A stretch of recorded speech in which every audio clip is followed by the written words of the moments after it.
Today, I am joined by Noel Heiks and Kevin Key. They are the authors of the book, The Cow is How. Noel is the CEO of Azalterra. They're focused on buying distressed ranch land and then deploying regenerative innovations for environmental sustainability. And Kevin is a cattle rancher at Key Ranches and a former Green Beret. I'm very excited for this interview. I've been waiting a while to interview you guys, and I think everyone listening is really going to enjoy this. So Noel and Kevin, thank you so much for joining me today. Thank you, Jenny. Glad to be here. I would love to start by each of you going through your background and just talking a little bit about how you got to where you are today. If you want to start, Kevin. Well, it all started off as I was a lost ski bum in the Tahoe area and teaching skiing, and decided to get my life a little bit more in a direct order, and joined the military and became an airborne ranger. Then went on, became a Green Beret, and ran around the world. And I had a love for nutrition and fitness and taking care of myself and those around me. And that kind of led me to ultimately having this focus on this book. But I'll also throw in, after World War II, my grandfather returned from World War II, and he started cattle ranching. So we have a generational cattle ranch that I steward out in Nevada. We have a great team that takes care of it.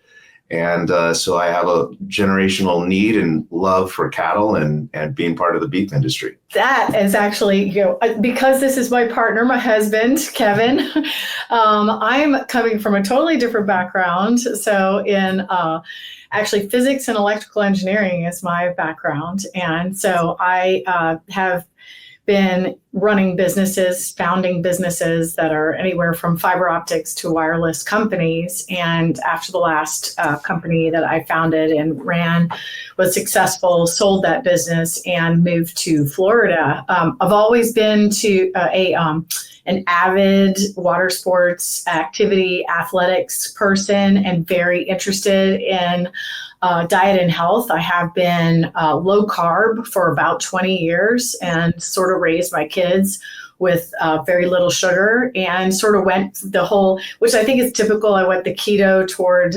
carnivore route over the past several years. But at the same time, I was dealing with some incredibly difficult family medical issues, and I married Kevin, and so there was an intersection of diet, health, and cows that led to us getting excited about ranching, cows, and just everything. And also because I'm involved in high-tech businesses that work with the environment, there's sort of this confluence of all those things that happen to come about in a book. So yeah, that's incredible. I was reading up on you guys just to prepare for this interview, and I was like, gosh, they have such a unique, like individually unique backgrounds, and then how they came together. How did you guys meet? It's great. Well, I was in command of a 800 plus paratrooper battalion at Fort Bragg, North Carolina, and everyone knew who I was, and I didn't know who they all. My picture was hanging on all their walls, and made me kind of nervous if I wanted to go out and have a glass of wine and meet someone, because who knows who's looking at me and knows who I am. So I started escaping from Fort Bragg to about an hour and a half away to Raleigh, and just to kind of get away. And I was single at the time, obviously, and then I went to a wine bar and met this lovely lady there, and she doesn't drink wine anymore. I'll have a little bit here and there, but that's how we met there, and had a wonderful courtship that lasted several years, and then poof, got married. That's right. Yep. Wow. Yeah. And how long have you been married now? Been married for 5 years, and we've been together for about 8 years. Okay. The other thing about how we met, both of us were pretty driven to athletics. So a lot of our first sort of dating experiences were mountain biking and skydiving, doing really athletic and energetic endeavors. So I love that. That's so wild. So like you guys just met randomly, or like did you like meet like online? We met, and then I didn't really think she liked me very much, but I liked her, and she was really interested. She tells me now she was just nervous, but she was really interested in talking to this other lady at the bar. And I thought, that's okay. I really liked her, and if I could just build a friendship, she seems like a wonderful person, and I would like to hang out with her. And so we went out a few more times, and then she gave me some subtle clues that she might actually like me. Nice. It's the mountain biking. Like not turning away when I tried to kiss her. That's always a good clue. I love that. It's just because when I was reading about your backgrounds, and I know you're married, and if you see Noel and Kevin in public, it's very clear that they very much so love each other. It's just interesting to learn about how you guys met, because you seem like so just from such different backgrounds. Such different backgrounds. I mean, I was like, this Army guy, I don't know about the Army. And it's funny because, as a little segue, I was like, didn't know anything about the military at all. And that was actually very intriguing to me. But my company actually sold a lot of products, and the high-tech businesses that I was involved in sold a lot of products to the military, and maybe not necessarily boots on the ground, but a satellite that would go up or a jet. So, and that was actually really interesting to me, because I was like, well, at the very least, and he did. He was really awesome to like helping me with my business work too. And that was actually, and now my son, Zane, Kevin's stepson, so our son is an Army Ranger because of Kevin's influence. So, yes. That's awesome. Wow. Yeah. Okay. So, you guys get married, you're together for a long time, you get married. How did this book come about? Like, how was your exposure to cattle ranching? Had you had any exposure to that in your past? Zero. And that's actually kind of how because I did start to get to know the family, and I got to know the ranch, and I got to know, and I won't say I'm an expert by any stretch of the imagination. I still don't know anything about ranching, but I do know enough to respect and almost idolize the culture, and also try to translate that for the layperson, because it was so. I did not realize, you hear a lot of things, and maybe we'll cover all this stuff later. I didn't realize that the vast majority of every cow's life is on grass, almost. And that was something that was shocking to me. I did not know this. And I also didn't know how convoluted and fragmented the business was. From a businesswoman's perspective, I thought that was very interesting, and I wanted to learn more. And I always want to learn more about it. But for me, it was that's why I had to tell the story. I had to tell the story because for several reasons. One was, the first thing was, our food system is killing us, and it's getting better, but it's at the time, especially before the Maha movement and everything like that, our food system was killing us, and it didn't look to be getting better in any way. And my dad was dying because of it. And then I had the solution to his problem, which was these cows that my in-laws were producing. So that's really what kicked it off. And then we went to Meatstock 2025, which was super powerful. And I think I started writing the book right after that conference, or even during that conference. 2024. Oh, sorry, 2024? It was 2024. I'm sorry. I get my years mixed up.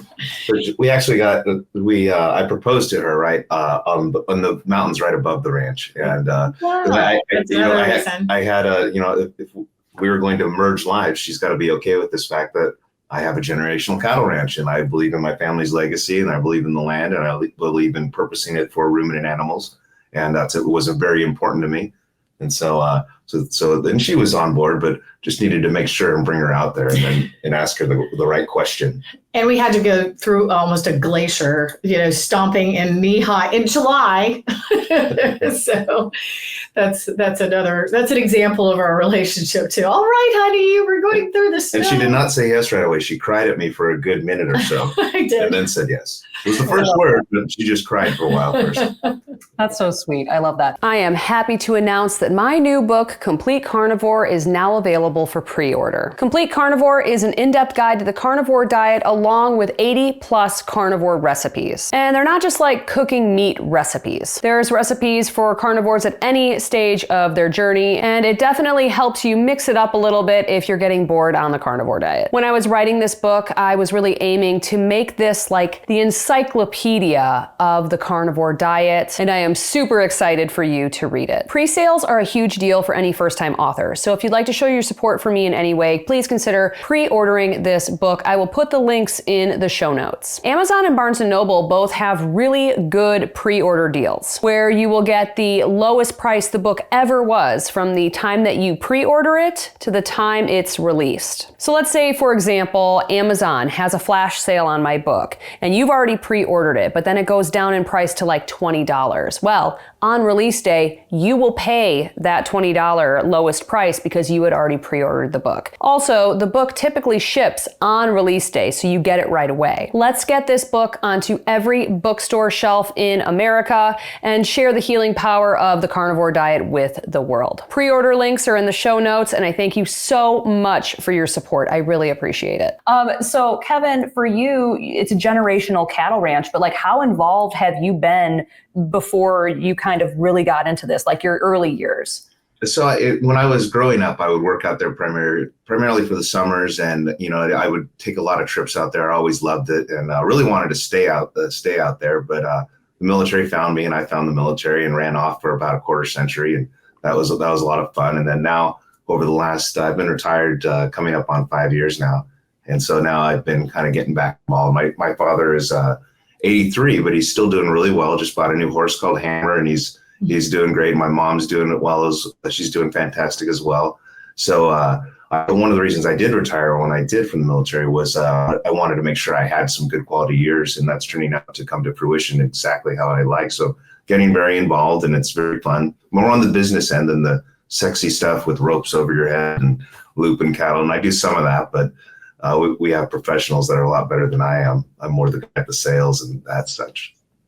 That's awesome. I love that. It's kind of like a full circle. Like you were on the ranch as a kid, went and did your career in the military, and now you're coming back and being able to really, I guess, relish this time with your folks and really getting into the nitty gritty on the farm. That's awesome.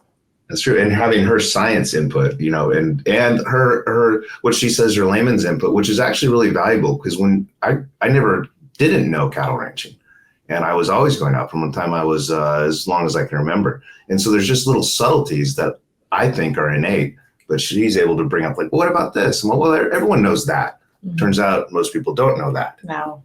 Yeah. There's a lot that I'm still, just don't know, and that helps Kevin to explain it to other people too. Well, if there's anyone that ever tells you they know everything or a ton about cattle ranching, the first thing you should think is they don't. They don't know much of anything. I think that applies to every subject. Yeah, so different in different geographical locations too, because Kevin and I, we've toured some ranches actually here in Florida too, which is wildly different than Nevada. So things have to be done differently. We've also toured ranches in, obviously in Tennessee, and then also in Georgia too. So, Wyoming and Montana and all. I'm actually taking a big involvement in, and I attend the NCBA, the National Cattlemen's Beef Association Cattle Con, which is a big conglomerate of close to 10,000 people that come from all over, and getting really involved. And I'll say that here because I see a really interesting dynamic where the folks in the keto carnivore world really don't understand the beef industry.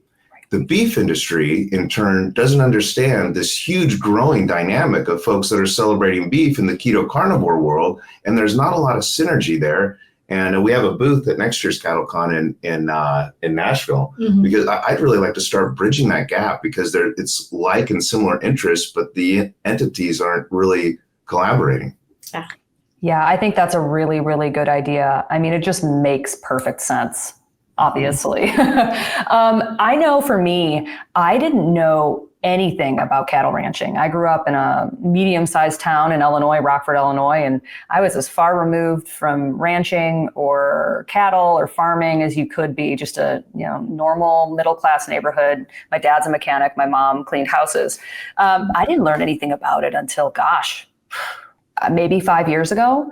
And even then, I still don't know. So I really appreciate that about you, Noel, that you have that fresh eyes where it's not so ingrained, because then you can really help with the communication for people like me that don't know much of anything. I was also really fascinated to learn that all cows have to be grass-fed up until most of their life, just because otherwise they would die.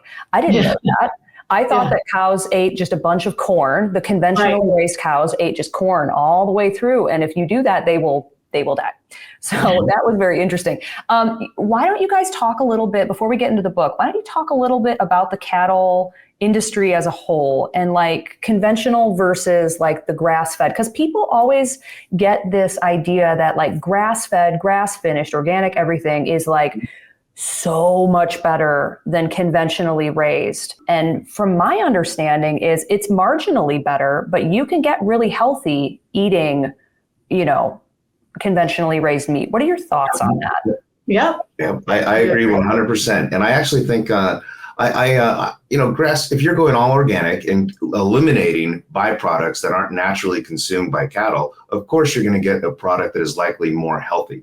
But I have yet to see a lot of dynamics that say when you remove a lot of the extra antibiotics, when you remove a lot of the corn and the processing and a lot of the stuff that they put in the feedlots at the end, you don't necessarily have a more nutritious product when you go grass finished versus grain finished.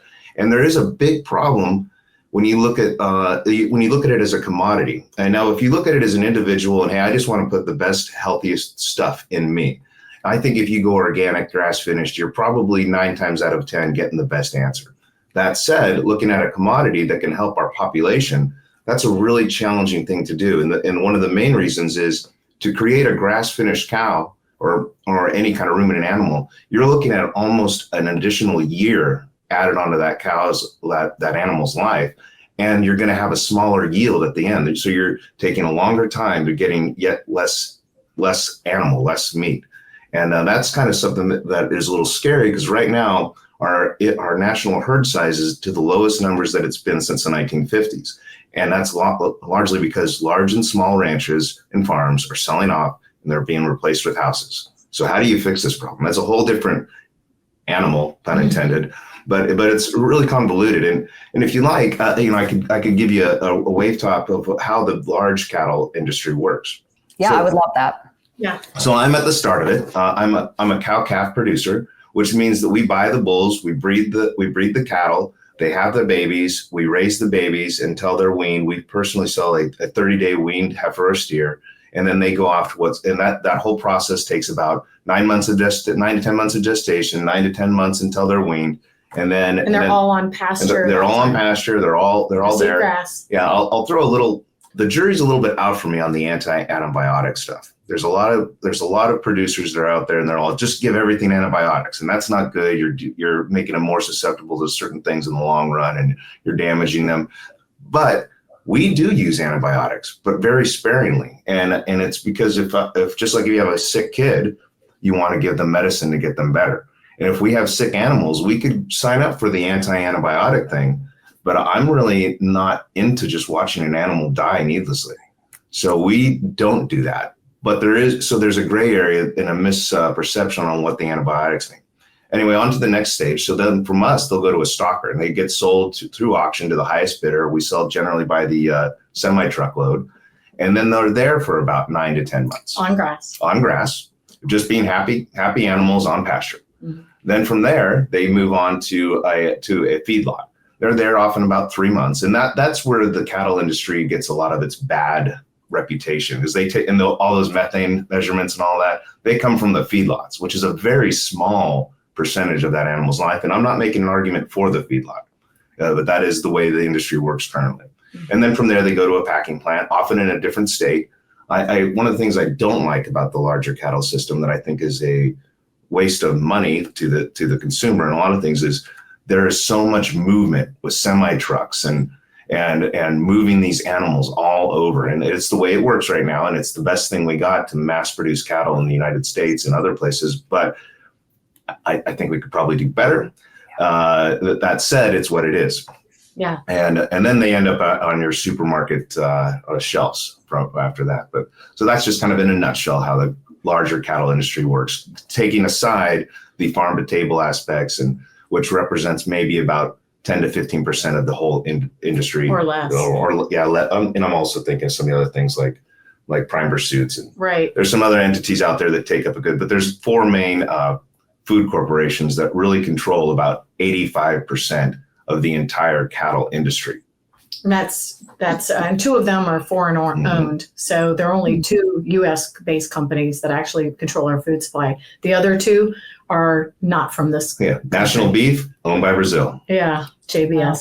Yeah, that's something to think about, and the problem is, you could say, well, gee, why don't these ranchers, instead of, so when Kevin sends a truckload of cattle to another person, it's usually going over 1,000 miles somewhere. So there's all this methane gas, transportation, all this kind of stuff that's taking the cow, but because because that's what the land can sustain anyway. And also because that's the way it's been done for all these years. And then the same thing happens after the stalker. It goes yet to another place that's 1,000 miles away. So you can imagine all the logistics, all the trucking, all this. A lot of it's federal regulation that's creating this, because you have to have this kind of facility that meets these kind of standards and does this kind of thing, and they can watch it with their federal government eyes and make sure it's done right. For instance, in Nevada, we do not have a processing plant. Anywhere. You can't. There's no FDA processing plant. USDA. I can't harvest an animal and sell it. Yeah. So that's the other thing too, is there's this constraining factor, this bottleneck at the top. So all these wonderful ranchers are producing these great, great animals. And then when it's time to process them, there are very, very few processing plants in the country. And building one, you have to have the supply chain kind of coming through, but the supply chain is owned by 4 companies.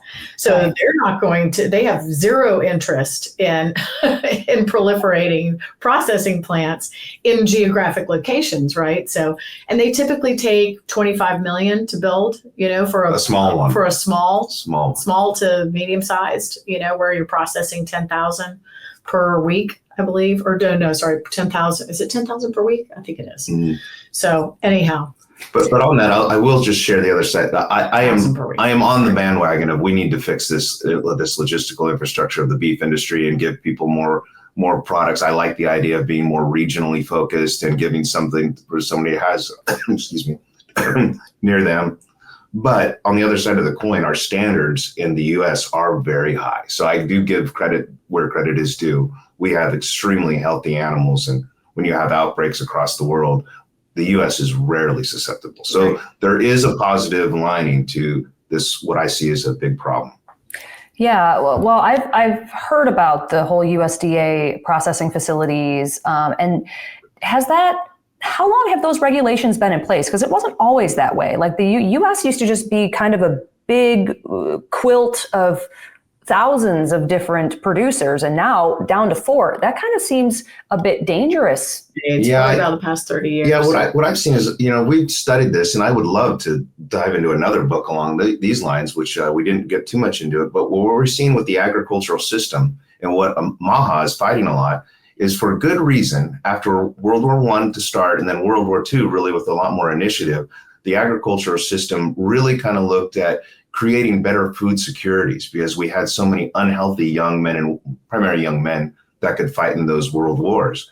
And so, oh my gosh, what do we do? Well, we need to get more yield. We need to do this, and enter monocropping and condensed, compartmentalized in a large system, cattle ranching and chicken farms and turkey farms and all that kind of stuff. So I think it was done with good intentions. Yeah. And then profit starts to take a hold, and you got board members making nice salaries and what have you. And federal regulation keeps adding on. And that's a little bit of speculation on my end, but that's what I see and believe. Yeah, I feel like I agree. It started off with really good intentions, and now I feel like heavily just profit motivation. It kind of reminds me of the whole chip chip crisis in the 2020s where we couldn't get any chips for any cars or anything. And we realized, oh, wait, perhaps we should build some of those here. Yeah, there's not a lot of that anymore. I mean, I'm very close with that industry, and it's the same sort of thing, here in the United States. We've kind of gone to this monocrop. We really have kind of pushed it with this whole, saturated fat is bad thing, to where people were not only eating red meat on occasion. They weren't even really, and probably the cattle ranchers were looking at like, I'm part of a dying business. Nobody cares about eating meat anymore. They want to eat bugs instead. They want to eat, they want to eat wheat instead. Burger, whatever. They want to eat wheat. They want to eat, and what we've found is that has built up this and this has been terrible for our land, but we've converted all these great grasslands over to producing cereal, basically producing wheat, producing soy, and producing corn, and sugar then in Florida. And we're not sequestering carbon. Everyone likes to talk about the carbon footprints and all these gases that go up. But how do you sequester it? Well, you have ruminant animals on grasses that go down 10, 15, 20 feet of root structure that are sequestering carbon every second of the day. Yeah. But that's kind of what has happened really over the past few decades. Our food system has been sort of turned on its head.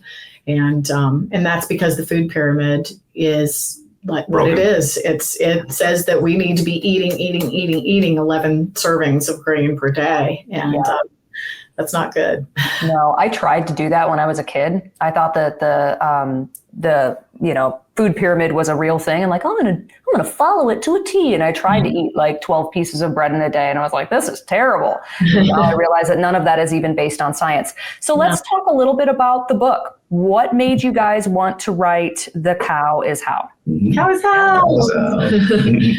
Well, like I said, we went to Meatstock 2024, and I didn't realize how emotional I was getting. I think at that time my dad was diabetic, and he almost died from a diabetic. We both also went keto carnivore right around 2020. I went 2021. I had been very animal based before that. But for me, it was so that's part of the story too. I don't want to interrupt. No, that's okay. But for me, it was I've been reading about it. I was believing in it, but I wasn't really practicing it. And then I got COVID. I'm like, all right, well, let's put my money where my mouth is. I got to do this isolation thing anyway. It's going to suck. So, because they're still doing all that in February 2021, I'm all right. I'm going to do it. And I haven't gone back. Yeah. But anyway, I'm sorry to interrupt. That's okay. No, and that's what drove us to go to this Meatstock thing. We were just, studying, good results. Researching. Like, it was working. And we were both, and we don't have a good story of like, oh, I was falling on my head every day and had a pus coming out of my head or whatever. All the, and you hear these very tearjerker, heart-wrenching stories. I don't have that. I was healthy. I was a world-class commando. I was doing great. And my wife was extremely healthy. We're both very active. So I wasn't fixing something. But I started doing it and I got healthier. I have less gray hair now than I did 5 years ago. Why? My skin is better. Why? It's amazing the things that you don't expect to happen. You're like, oh, wait, I also have less gray hair. My husband, his hair is so much darker, even from a year ago. It's wild. We look at pictures. I'm like, what is going on? We're reversing. We're aging in reverse. Yes, I go for a run that I should be super sore the next day, and I run hard, and I'm like, I feel fine.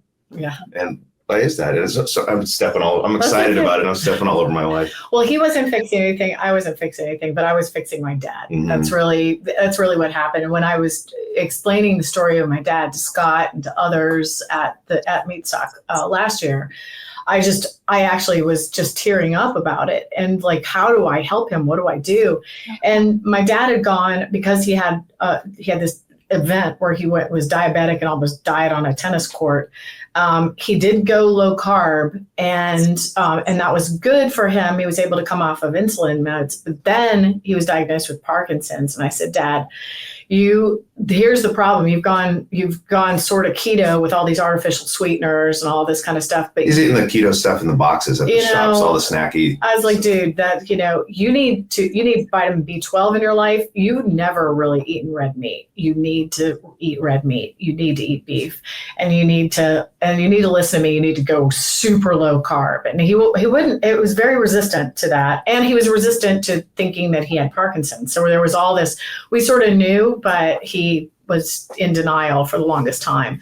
And now he's an engineer, so he wants to fix things too. But, so he's fighting it, and he's doing quite well. So, and he beat his diabetes. Yeah, he beat his diabetes. And then, we kind of went through this whole thing, and I doing this research, it has 200 references in it, including, a lot of research that I did with Kevin. It's meant to be kind of a book for people who are going through this, either with their family members or with themselves, so that you have ammo to speak to other people about it. Oh, you think that cows are bad for the planet? Well, let me give you 50, resources that tell you otherwise. Let me give you 50 other resources otherwise that tell you that it's actually a very healthy diet, and it's traditionally and ancestrally what we should be eating. So, it started there at Meatstock, and then the whole year we went to Alaska. We went to Wyoming to the Rendezvous City Beef Roundup, which is happening again this year, where Kevin was invited to be a beef taste tester, and we got to meet with a lot of we met Sean Baker, Dr. Baker. So we read Dr. Baker's book, obviously, when we went carnivore, and then we got to meet Steak and Butter Gal. We got to meet a whole bunch of Dr. Anthony Chafee, a whole host of other folks. We didn't know they'd be there. We met them mostly at Meatstocks, but then I got invited very separately, primarily looking at my military service and being a cattle rancher, to go be a beef tester. I'm like, that sounds fun. Let's go do that. We'll drive through Yellowstone. It'll be great. And then we crashed Bella's wedding. Turns out, all these people are there that I met at Meatstocks. And we were like, oh, this is awesome. So I was like, this leads perfectly into everything about the book. And so every travel that we're doing through that year just kind of got woven into it, and all the things that we learned, and including some of the things from the ranch, and Elko, Nevada is the area where it is. And there's just so much of that culture that I wanted to weave into there too. So really it was kind of like a little bit of a travel journal, a little bit of a health journal, and anyhow, long story. I love that. That's great. So who is this book good for? Who did you write it for? I wrote it. I mean, I think both Kevin and I would say, my feeling is it's for people who are very interested in the carnivore diet, and want to explain why it's environmentally healthy and why it's human healthy too. So, and then I also wanted for people who understand something about agriculture, I think it's important, and also just environmentalism and all that sort of thing. I think it's very, very important for people to understand, everybody to understand when they walk. And I really think this is almost for anybody who walks through a grocery store. Look at every single aisle that's inside of the grocery store, that's not on the outskirt of a grocery store. And I'll tell you why you should just avoid it. So anybody who's interested in their health long-term, short term, you're probably going to be fine, especially as a young person, but long-term, when, you're looking at 50 years from now, you need to read this book. And if you care about the planet, if you care about your health, if you care about your family, I think that's. Yeah, I'd agree. I'd just add that I think it'd be good from anyone that's curious about possibly going carnivore or partially carnivore or following that, and understanding out the why and the benefit and all that. And then for someone that is and wants to explain it a little bit more and have some background, someone like, hey, I've been doing this for 5 years and I really think it's awesome. Well, here's a bunch of ammo to use. Yeah. That's awesome. Where can people find your book? They can find it at Amazon. And we will also be, so it's on Amazon. The Cow is How, pretty easy to find. So it's there on Amazon, and we also do various book signings. We do speaking engagements. We're going to be at the Rendezvous City Beef Roundup, which is in August 23rd, 24th. Get your tickets in Wyoming. So, and they'll be doing some beef tasting there. It was an amazing experience last year. We'll also be a vendor at Meat Stock 2026 as well. We're planning on doing that. And we will be at CattleCon next year in Nashville, which is in January. I think it's the first week in February. First week in February. I keep on saying January. So we'll be in person, and also, I'm sure that you'll put something here in this recording of how to get in touch with us. Yeah, we're on the socials. I love that. Yeah, I'll definitely link to the book. I will link to both of your socials in the show notes so that anybody out there listening, if you want to get in touch with them or purchase the book, they will be able to very easily. So you've got all of these conferences and different, meetups that you're going to. What does the future hold for you? What do you have going on right now that you're working on? Well, we're getting a lot of influence out in Nevada with the ranch and kind of getting more focused there. I really want to do some farm to table beef, and it sounds like, well, why don't you just start doing it? Well, I don't have employees to do that. That's a whole nother logistical resource that I have to put. But yeah, we have a lot of 40-year plus relationships that are based on handshakes and importance that my grandfather set up, and they're working. We have a working, successful ranch.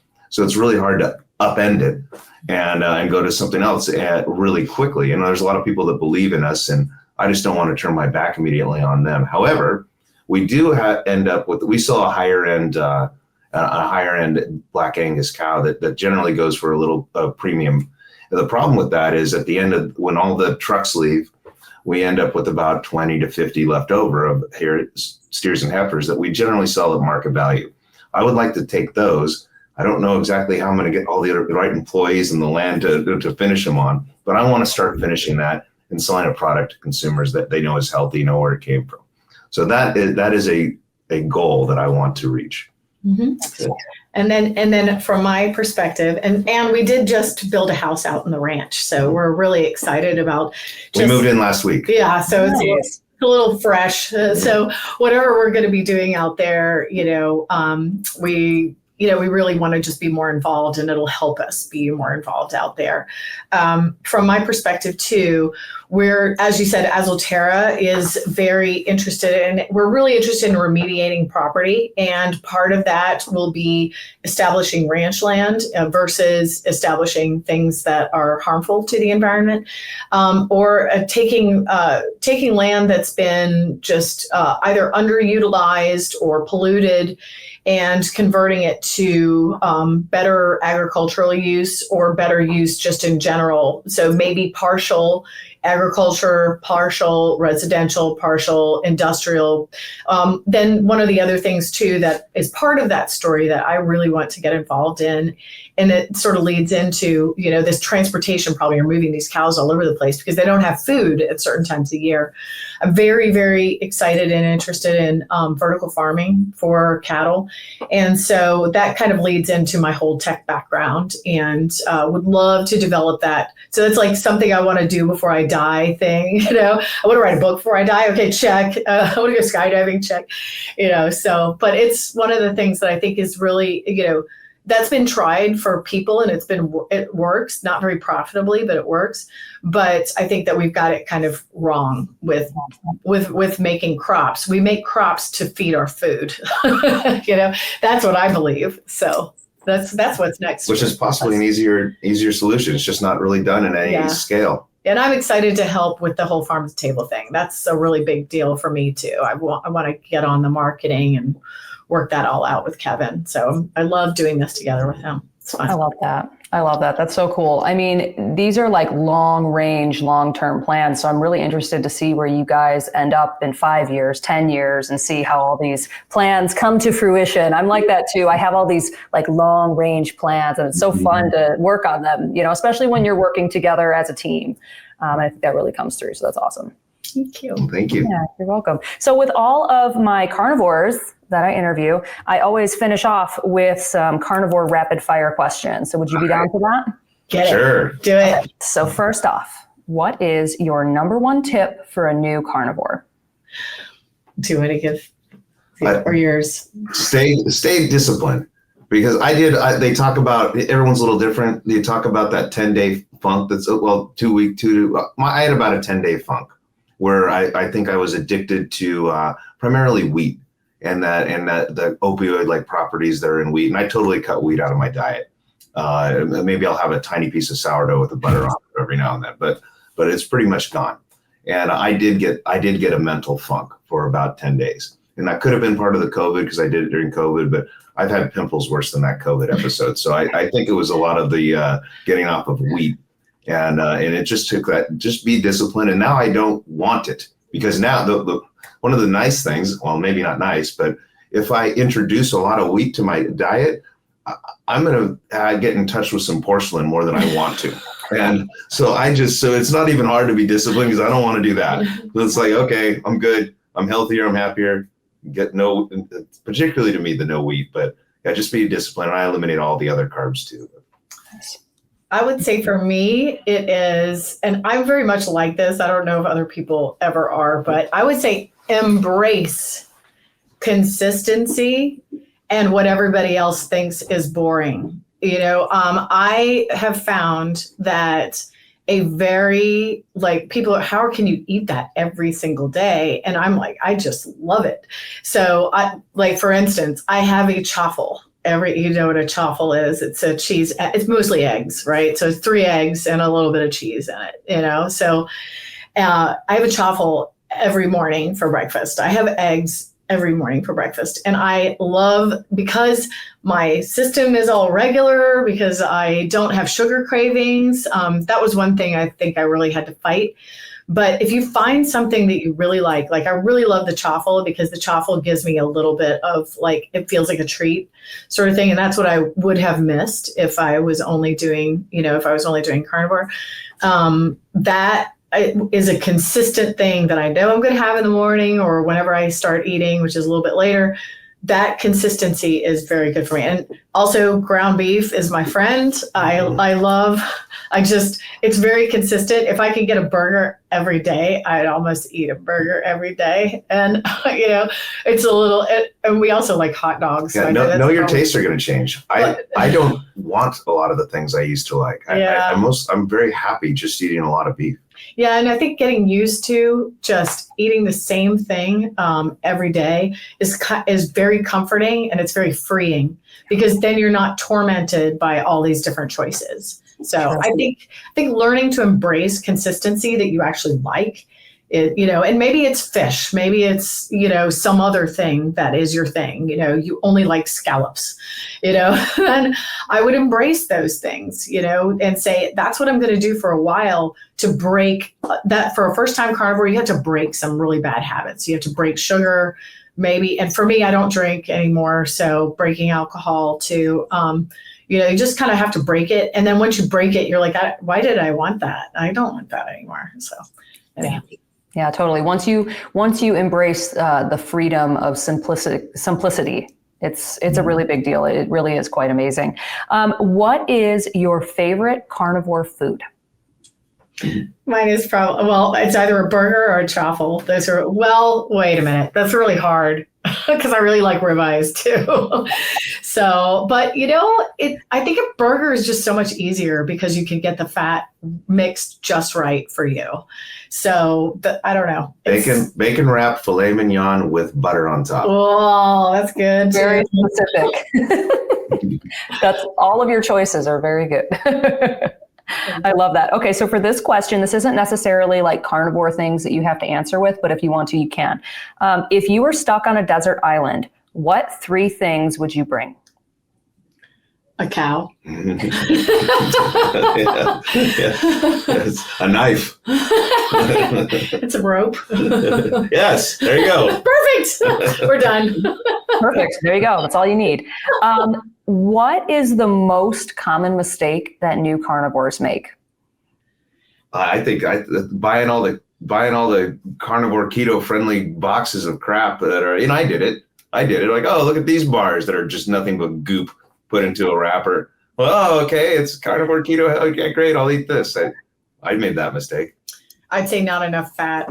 Yes, that's a big one. Yeah, A lot of people, they think they have to eat lots of chicken or lots of protein. They're like protein, protein, protein, and then they get sick because they don't have enough fat. So I think fat, you need to dial that in. And that's why I like the ground beef, because you're like, I get exactly 20% out of my 80-20 or whatever you choose. Yeah, I had some yogurt this morning for breakfast, and then I heard Dr. Kiltz in my head. It'd like, get the fat. Like, okay, I better cook some bacon too. Yeah. I love Dr. Kiltz. He's one of my favorite people. We're doing a podcast with him tomorrow morning.